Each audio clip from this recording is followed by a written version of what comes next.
हम आपको black fungus और व्हाइट फंगस की ग्राउंड रिपोर्ट्स दिखाने जा रहे हैं। सिर्फ कुछ ही दिनों में ये बीमारी इतनी तेजी से फैली कि देश के 5 राज्य इसे महामारी घोषित कर चुके हैं। आज केंद्र सरकार ने राज्यों को इसे महामारी घोषित करने के लिए कह दिया है। ये बीमारी जिस तरीके से कोरोना से ठीक होने वाले लोगों को भी अपनी चपेट में ले रही है, उसे देखते हुए आप इसे कोरोना का साइड इफेक्ट भी कह सकते हैं। ये बीमारी किन लोगों पर अटैक करती है और आप इस बीमारी से खुद को कैसे बचाएं, आपको ये समझाने के लिए हमने देश के कई बड़े डॉक्टर्स से बात करके एक ये खास रिपोर्ट तैयार की है। देखिए एक कवर स्टोरी।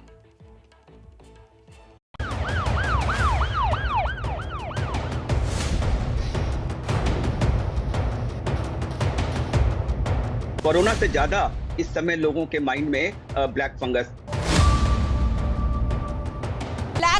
नाम की बीमारी के केसेस धीरे धीरे बढ़ते जा रहे हैं, जिसके चलते लोगों में टेंशन भी बढ़ती जा रही है। जो अभी फंगस चल रहा है, ब्लैक फंगस जिसका नाम दिया गया है, वो उसको हो चुका है, तो उसकी आग भी निकालने को डॉक्टर ने बोला है। एयरवे के माध्यम से ये नाक में, आंख में और ब्रेन में पहुंच जाता है। इसमें मृत्यु दर बहुत हाई है। कोरोना ने अभी लोगों का पीछा भी नहीं छोड़ा कि अब कोरोना के साइड इफेक्ट ने दहशत बढ़ा दी है। देश के कई राज्यों में जो लोग कोरोना से ठीक भी हो जा रहे हैं, उन्हें ब्लैक फंगस अपनी चपेट में ले रहा है। देश के कई राज्यों में ब्लैक फंगस के मामले लगातार बढ़ते जा रहे हैं। महाराष्ट्र और राजस्थान में हालात सबसे बुरे नजर आ रहे हैं। यहाँ पर कई लोगों की इससे मौत भी हुई है। राजस्थान और तेलंगाना जैसे राज्यों ने तो इसे महामारी घोषित कर दिया है। परेशानी की बात यह है कि ब्लैक फंगस के साथ साथ अब व्हाइट फंगस का खतरा भी मंडरा रहा है। ब्लैक फंगस और व्हाइट फंगस, इन दोनों से जुड़ी हर एक बात आज हम आपके सामने रखने जा रहे हैं। लेकिन पहले आप ये समझिए कि ये ब्लैक फंगस होता क्या है। ये ब्लैक कलर का नहीं होता है, ये फंगस है। जैसे बैक्टीरिया होते हैं, वायरस होते हैं, ऐसी फंगस भी एक माइक्रो ऑर्गेनिज्म है जो हवा में, मिट्टी में, गंदे पानी में जगह जगह मौजूद होता है। इसका टेक्निकल नेम है म्यूकरमाइकोसिस और ये हवा में, गंदी मिट्टी में, गंदे पानी में होता है और नॉर्मल हवा में ये हम सबके शरीर में अंदर जाता है, बाहर आता है। हमारी अच्छी इम्यूनिटी की वजह से ये हमारे शरीर में जड़ नहीं पकड़ पाता। लेकिन जिन लोगों को कोरोना का वायरस अपनी चपेट में लेता है, उन्हें ब्लैक फंगस होने का खतरा बढ़ जाता है। ब्लैक फंगस की चपेट में आने वाले 3 तरह के लोग हैं। जो लोग कोरोना से संक्रमित थे लेकिन ठीक हो चुके हैं, जो लोग अभी भी कोरोना से संक्रमित हैं और इलाज चल रहा है, और जो लोग कोरोना संक्रमित नहीं हुए लेकिन सांस लेने में दिक्कत हो रही है। माना जा रहा है कि उनमें भी कुछ दिन बाद फंगस का इन्फेक्शन हो जाए। जो लोग क्रोनिक मेडिकल इलनेस, जिसको डायबिटीज कहते हैं, या थायराइड की बीमारी से पीड़ित हैं, या दमे की बीमारी से पीड़ित हैं, या ऐसे लोगों में इम्यूनिटी कम होती है, तो इसमें इन्फेक्शन का चांस बहुत ज़्यादा होता है। तो ऐसे ही इसमें फंगल बीमारी सुपर इम्पोज हो जाती है उसकी कोविड की बीमारी के साथ, तो इसमें दोनों बीमारी हो सकता है। राजस्थान में इस वक्त ब्लैक फंगस की लहर चल रही है। ये है 12 जिले के छबड़ा के रहने वाले पृथ्वीराज मीणा। पृथ्वी की बहन शीला मीणा को कुछ ही वक्त पहले कोरोना हुआ था, जिसके बाद वो ठीक हो गए। लेकिन अब उनकी आंखों में भी दिक्कत है और चेहरे में भी सूजन है। कोटा के अस्पताल में दिखाया तो पता चला कि ब्लैक फंगस हो गया है। शुरू में उनको बुखार आया, कोरोना हुआ, उसके बाद में वहाँ पे लोकल में इलाज करवाया। फिर हम उनको मेडिकल कॉलेज झालावाड़ ले गए। कोरोना की रिपोर्ट नेगेटिव आई। उसके बाद में ऐसा लगा कि ब्लैक फंगस है। यही हाल झालावाड़ के राजाराम का है। भाई दुर्गालाल का कोरोना का इलाज चल ही रहा था कि अचानक आंखों से दिखना बंद हो गया। हालत गंभीर हुई तो पता चला कि ब्लैक फंगस ने अटैक कर दिया है। सारी आंख बंद होगी, बिल्कुल बंद होगी, अच्छा नहीं दिख रहा, और दूसरी आंख में भी अब बेचारा हो और होठ और भी फूल रहे। राजस्थान ही नहीं, देश के कई राज्यों में ब्लैक फंगस के मामले लगातार बढ़ते जा रहे हैं।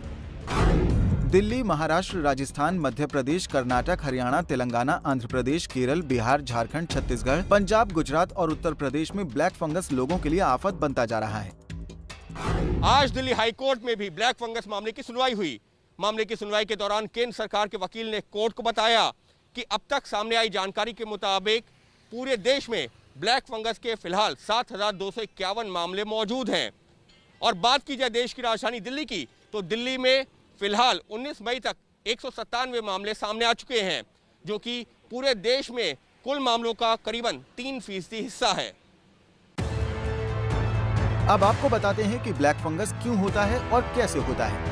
कोरोना के पेशेंट्स, खासकर वो पेशेंट जिनको अनकंट्रोल डायबिटीज थी, जिनको स्टीरॉइड्स की हाई डोज काफी लंबे समय तक दी गई और उनको लगातार कई हफ्तों या कई दिनों तक आईसीयू में ऑक्सीजन, बाईपैप, वेंटिलेटर वगैरह लगा, उन लोगों की इम्यूनिटी बहुत कम हो जाती है।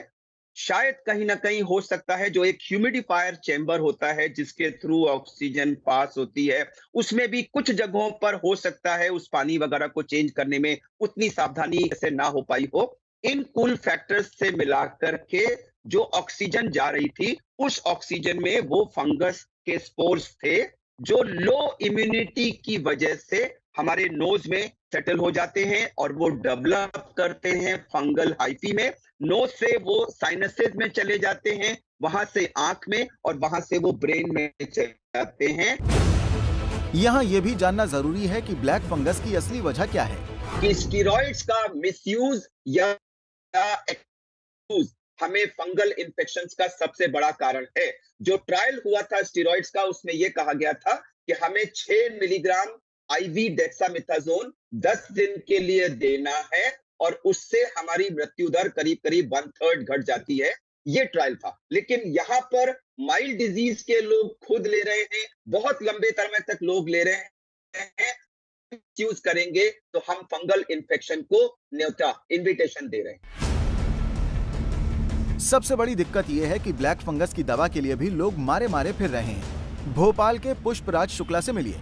दोस्त को ब्लैक फंगस हो गया है और पुष्पराज उनके लिए दवा लाने के लिए भटक रहे हैं। 3 दिन से हम लोग खड़े यहाँ पे परेशान हो रहा हूँ, कोई यहाँ पे सुनवाई नहीं हो रही है। अब मेरे दोस्त को अगर 3 दिन हो गए, अब तक 3 दिन में एक भी डोज नहीं लगे उसको। अब आप ही बता सकते हैं कि मैं क्या करूँ, आगे उसकी जान का जवाबदार होगा कौन। दिल्ली में ब्लैक फंगस के 200 के करीब मरीज बताए जा रहे हैं, लेकिन हालात ये हैं कि एम्स जैसे बड़े अस्पताल के पास भी दवाओं की किल्लत है। फिलहाल स्टॉक में ये दवाई उपलब्ध नहीं है। इसी के साथ में जो दूसरी दवाइयाँ भी डॉक्टर रेफरेंस के तौर पर देते हैं, खरीदने के लिए बोलते हैं, वो दवाइयाँ भी फिलहाल स्टॉक में नहीं है। और ये भी जानकारी नहीं है कि आने वाले कितने दिनों तक ये दवाइयाँ उपलब्ध नहीं रहेंगी। ऐसे में वो लोग जो कि ब्लैक फंगस जैसी बीमारी से ग्रसित हैं, उनके लिए बेहद मुश्किल वक्त चल रहा है। दिल्ली में 3 अस्पतालों को ब्लैक फंगस के इलाज का डेडिकेटेड सेंटर बनाया जाएगा। LNJP अस्पताल, GTB अस्पताल और राजीव गांधी सुपर स्पेशलिटी अस्पताल। इन तीनों अस्पतालों में ब्लैक फंगस के मरीजों के इलाज के लिए डॉक्टर्स की एक टीम बनाने के निर्देश भी दिए गए हैं। के इलाज के लिए कई डिसिप्लिन के डॉक्टर्स की टीम बनाने की जरूरत है जो कि उस मरीज का ख्याल रखे। सरकारी में हमने GTB, LNJP और राजीव गांधी हॉस्पिटल, इन तीनों में हमने स्पेशल अरेंजमेंट्स किए हैं ऐसे मरीजों का इलाज करने के लिए। और तीसरा जो इसके इंजेक्शंस हैं वो उसकी बहुत ज़्यादा कमी है। LNJP अस्पताल के medical director doctor Suresh Kumar ने ABP न्यूज को बताया कि ब्लैक फंगस के इलाज के लिए अलग से वार्ड तैयार किया जा रहा है। उसमें एक मल्टी डिसिप्लिनरी टीम हमने बनाई है जिसमें ENT सर्जन होंगे, जनरल सर्जन होंगे, फिजिशियन होंगे और प्लास्टिक सर्जन होंगे, जो कि एक अलग वार्ड में हमने व्यवस्था की है कि जो भी पेशेंट म्यूकोरमाइकोसिस या ब्लैक फंगस के होंगे उनको भर्ती करके उनको 3 से 6 हफ्ते तक एम्फोटेरेसिन इंजेक्शन हम देंगे और सर्जरी की आवश्यकता होगी तो सर्जरी भी करेंगे। जिस तरह से देश में ऑक्सीजन की किल्लत से लोगों की बेतहाशा मौत हुई, रेमडेसिविर इंजेक्शन के लिए लोग कई शहरों में भटकते नजर आए, उसी तरह से ब्लैक फंगस की दवाई की कमी न हो, इसे लेकर आज दिल्ली हाईकोर्ट ने कड़ी टिप्पणी की।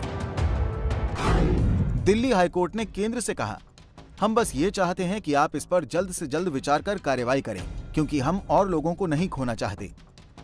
केंद्र सरकार के वकील ने बताया कि फिलहाल जो कंपनियां ब्लैक फंगस की दवा का उत्पादन कर रही हैं, उनमें से 2 कंपनियों ने अपना उत्पादन पहले से ही 2 गुना कर दिया है और बाकी भी कंपनियां इसी तरह से अपना उत्पादन बढ़ा रही हैं। देश भर के हालातों को देखते हुए अब केंद्र सरकार ने राज्य सरकारों से कहा है कि वो ब्लैक फंगस को महामारी रोग अधिनियम 1897 के तहत नोटिफाई कर बीमारी की श्रेणी में शामिल करे। जिसका मतलब ये होगा कि अब राज्य सरकारों को ब्लैक फंगस के मरीजों का ब्यौरा दर्ज करना होगा और वो सारी जानकारी केंद्र सरकार के साथ भी साझा करनी होगी। कोरोना की तरह ही ब्लैक फंगस मरीजों को ज्यादा संभलने का वक्त नहीं देता, इसलिए जरूरी है कि वक्त रहते इसका इलाज शुरू कर दिया जाए। इसके लिए आपको इसके लक्षणों को जानना जरूरी है। ब्लैक फंगस के लक्षण हैं नाक का बंद होना, नाक से खून निकलना, सिर दर्द या आंखों में दर्द, आंखों के आसपास सूजन, चेहरे में सूजन, किसी चीज को चबाने में परेशानी, जबड़े में दर्द, सांस लेने में दिक्कत और सीने में दर्द। ऐसे में किन चीजों की सावधानी बरतनी चाहिए वो समझिए। हम डायबिटिक है तो शुगर कंट्रोल रखें। उसके लिए जो भी डॉक्टर के संपर्क में रह के अपने आप कोई सेल्फ मेडिकेशन ना करे। Strict sugar control is absolute must. Number 2, self medication करते हुए स्टेरॉइड्स ना ले, एंटीबायोटिक का मिसयूज ना करे। चौथा है hygiene, including our own mask. जो मास्क हम पहनते क्लॉथ मास्क, वो वेट हो गया, वो गीला पड़ गया तो वो नहीं, उसको धो के सुखा के अच्छी तरह पहना। Hygiene is very very important. तो ब्लैक फंगस के बीच व्हाइट फंगस के खतरे ने लोगों में डर पैदा कर दिया है।